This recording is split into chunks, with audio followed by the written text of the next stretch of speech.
It started as an ordinary morning at the office. The fluorescent lights buzzed softly, and the smell of freshly brewed coffee lingered in the air.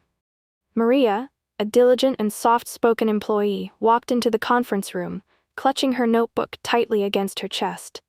She was nervous. She always was before big meetings. English wasn't her first language, and although she'd worked hard to master it, her thick accent often made her self-conscious. Maria's work ethic was unmatched. She stayed late when others left, volunteered for projects that no one wanted, and always approached her tasks with a determination that was inspiring. But despite all of that, she knew that some of her colleagues didn't take her seriously. And the worst of them? Their CEO, Mr. Grayson. Mr. Grayson was the type of man who walked into a room and expected the world to revolve around him.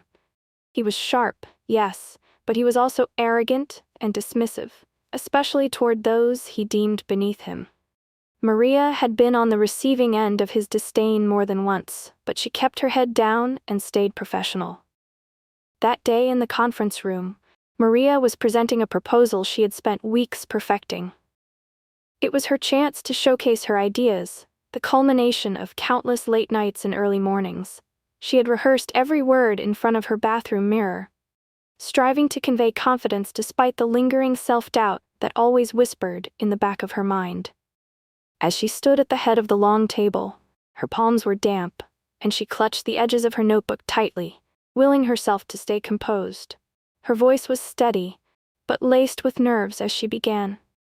The presentation detailed a strategic plan to streamline operations and improve team collaboration, a vision she believed could propel the company forward.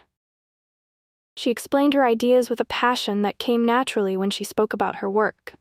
Still, her hands trembled slightly, a reflection of the battle raging inside her, the fear of being judged versus the hope of being heard. Halfway through her presentation, Maria felt a shift in the room. Most of her colleagues seemed engaged, nodding along and jotting down notes. But then, just as she reached a key point, Mr. Grayson interrupted her. His voice cut through the room like a knife. "Maria," he said with a smirk that curled one corner of his mouth. "Can you repeat that? It's hard to understand you with that accent." The words hung in the air, sharp and stinging. The room fell completely silent, as though someone had turned off the sound in a movie. Maria's face flushed a deep crimson, the heat of embarrassment radiating through her entire body. Her mind raced, frantically replaying what she had just said. Had she stumbled over a word? Mispronounced something? She felt her confidence drain away like water through a sieve. Her colleagues sat frozen, their expressions a mix of discomfort and awkwardness. A few exchanged uneasy glances, but no one dared to speak up. Mr. Grayson leaned back in his chair, clearly pleased with his own comment, his chuckle breaking the silence like the crack of a whip. It wasn't just the words he had used, it was the way he said them, dripping with condescension, as if her accent rendered her less capable, less worthy. Maria swallowed hard, fighting the lump rising in her throat. Her fingers tightened around her notebook, the edges of the paper digging into her skin. For a brief moment, she considered apologizing, as if she needed to atone for the way she spoke, for who she was. But no, she refused to give him that satisfaction. Taking a deep breath, she steadied herself and pressed on. Her voice wavered slightly but didn't break as she resumed her presentation. She forced herself to focus on the slides, each word feeling heavier than the last. Her mind buzzed with self-doubt, but she reminded herself why she was there. This proposal mattered. It was good work, and she wasn't going to let his mockery derail her. When she finally finished, Maria returned to her seat, her movements deliberate and careful, as though she feared her composure might shatter if she moved too quickly. She kept her gaze firmly on her notes, avoiding the eyes of her colleagues, even though she could feel their pity and discomfort radiating toward her. Her chest ached, not just from the humiliation, but from the sheer effort it took to keep herself together. As the meeting continued, Maria sat quietly, her mind replaying the scene over and over. The smirk on Mr. Grayson's face, the way his words had cut through her confidence, and the silence of the room, it all felt like a weight pressing down on her. But deep within that pain, a tiny spark ignited. It was faint, almost imperceptible, but it was there, a quiet resolve, a a promise to herself that she would not let this moment define her. Over the next few months, Maria channeled every ounce of energy into her work. While the sting of Mr. Grayson's words lingered, she refused to let them define her. Instead, she saw them as fuel to push herself further. She stayed late after hours, fine-tuning proposals and triple-checking data. She volunteered for challenging projects that others avoided, diving into the tasks with determination. If a problem arose, Maria was often the first to propose a solution, no matter how complex or daunting. She knew she couldn't control how others, especially Mr. Grayson, viewed her. His dismissive smirks and sarcastic remarks during meetings were hard to ignore, but Maria had learned to steel herself against them. What she could control, however, was her response. So, she focused on the one thing she trusted above all else: her work. Her ideas were innovative and forward-thinking, and though she often doubted herself in moments of silence, the results of her efforts spoke volumes. Unbeknownst to Maria, someone had been paying close attention. The company's CFO, Miss Patel, had been quietly observing her for months. Miss Patel was sharp and perceptive, known for her no-nonsense approach to leadership. She believed in rewarding hard work and talent, and Maria's resilience had not escaped her notice. While others might have let a single moment of humiliation shatter their confidence, Maria had done the opposite. She had risen above it. Miss Patel admired that strength and recognized the kind of leader Maria could be. On the other hand, Miss Patel had long been unimpressed with Mr. Grayson's leadership style. His focus on results without regard for the people achieving them had led to a stifling work environment. Employees were afraid to speak up, innovation was stalling, and morale had been on a slow but steady decline. Grayson's condescending attitude was not just unkind, it was detrimental to the company's culture. For someone like Miss Patel, who believed in fostering collaboration and inclusivity, his leadership style was a glaring problem. When Miss Patel was promoted to chairwoman of the board, her new position gave her the authority to address the issues she had been silently observing. One of her first decisions was to recommend a leadership change at the top. While Mr. Grayson's financial results had been passable, the company needed more than just numbers. It needed vision, creativity, and most importantly, someone who valued their team. She made her case to the board, presenting not only her critiques of Mr. Grayson, but also her proposal for the kind of leader the company truly needed. The board listened carefully, and after reviewing the overall state of the company, they agreed. Mr. Grayson was given the news in a private meeting, and though he protested, it was clear his time had come to an end. Within weeks, he was asked to step down. Meanwhile, Maria had no idea what was unfolding behind the scenes. She continued her work as always, pouring her heart into every task, unaware that her dedication was paving the way for an opportunity far beyond anything she could have imagined. Maria had no idea what was happening behind the scenes. To her, each day felt like the one before, long hours filled with meetings, reports, and projects. She was focused on doing her best, not for recognition, but because she believed in her work.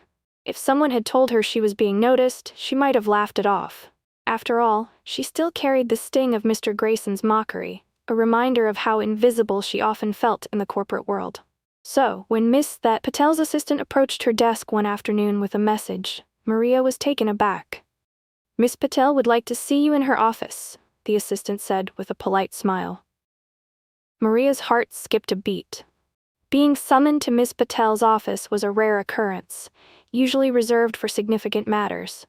She wondered if she had made a mistake, if a report was incomplete, or if she had overlooked something important. With a mixture of nervousness and curiosity, she straightened her blazer, grabbed her notebook, and made her way to the executive floor. As she entered the office, the sight before her was both intimidating and welcoming. Miss Patel sat behind her sleek desk, the floor-to-ceiling windows framing a breathtaking view of the city skyline. But it wasn't the grandeur of the office that caught Maria's attention. It was the warmth in Miss Patel's expression. "Please, have a seat," Miss Patel said, gesturing to the chair across from her. Maria sat down, her hands resting on her lap, trying to steady the nervous energy coursing through her. "Maria," Miss Patel began, her voice calm and reassuring, "I've been watching your work for some time now, and I want to start by saying how impressed I am. Your dedication, your innovative ideas, and the way you've handled challenges, particularly in less than ideal circumstances, have not gone unnoticed." Maria blinked, unsure how to respond. Compliments like these weren't something she was used to receiving, especially from someone as esteemed as Miss Patel. "You have a vision and work ethic that this company desperately needs in its leadership," Miss Patel continued, leaning forward slightly. Maria's eyes widened. "I'm not sure I understand, ma'am," she said, her voice hesitant. Miss Patel smiled, a glimmer of pride in her eyes. "I'm offering you the position of CEO." The words hung in the air, almost too big for Maria to comprehend. For a moment, she was certain she had misheard. "Me?" she finally managed to say, her voice barely above a whisper. "Yes, you," Miss Patel said firmly. "You've earned this, Maria. Your hard work, your resilience, and your ability to inspire others make you the perfect candidate. I believe you're exactly what this company needs to move forward." Maria's throat tightened, and tears began to well in her eyes. She blinked rapidly, trying to hold them back, but the emotions were overwhelming. For so long, she had doubted herself, convinced she'd never be more than just another employee quietly working in the background. Her experiences had taught her to aim low, to stay in her lane, to avoid drawing too much attention. And now, here she was, being offered the opportunity of a lifetime. "Miss Patel, I don't even know what to say," Maria said, her voice trembling with emotion. "Say yes," Miss Patel replied, with a warm smile. Maria nodded, her lips trembling as a tear slipped down her cheek. "Yes," she whispered. In that moment, every sleepless night, every struggle, and every instance of self-doubt felt like it had been leading to this. It didn't just feel like a promotion. It felt like validation, a reminder that she was more than enough, accent and all. The announcement of Maria's promotion sent ripples through the office, sparking a wave of reactions that ranged from excitement to shock. Most of her colleagues were genuinely thrilled for her, recognizing how much she deserved the role. Maria had always been the quiet force in the company, the one who got things done without seeking applause, and now her hard work was finally being celebrated. Her email inbox flooded with congratulatory messages, and people stopped by her new office to offer kind words and heartfelt wishes. But not everyone was happy. Mr. Grayson's reaction was swift and bitter. The moment he heard the news, his face darkened with a mix of anger and disbelief. The idea that Maria, the same employee he had belittled and mocked, was now replacing him as CEO, was a blow to his pride he couldn't bear. On the day Maria officially took over his office, he stormed out of the building, refusing to acknowledge her or even glance in her direction. Maria, however, carried on with grace. She focused on stepping into her new role with humility and determination, aware that her position wasn't just a reflection of her abilities, but also a responsibility to lead with integrity. Still, the lingering tension left by Mr. Grayson's departure was hard to ignore. Weeks later, fate brought them face to face once more. Maria was on her way to a meeting when she spotted him in the lobby. He was standing by the reception desk, speaking briefly with the receptionist as he signed some papers. A box of personal items sat beside him, the last remnants of his time at the company. Maria hesitated for a moment. She could have walked past him, pretended she didn't see him, but that wasn't who she was. Gathering her courage, she approached him.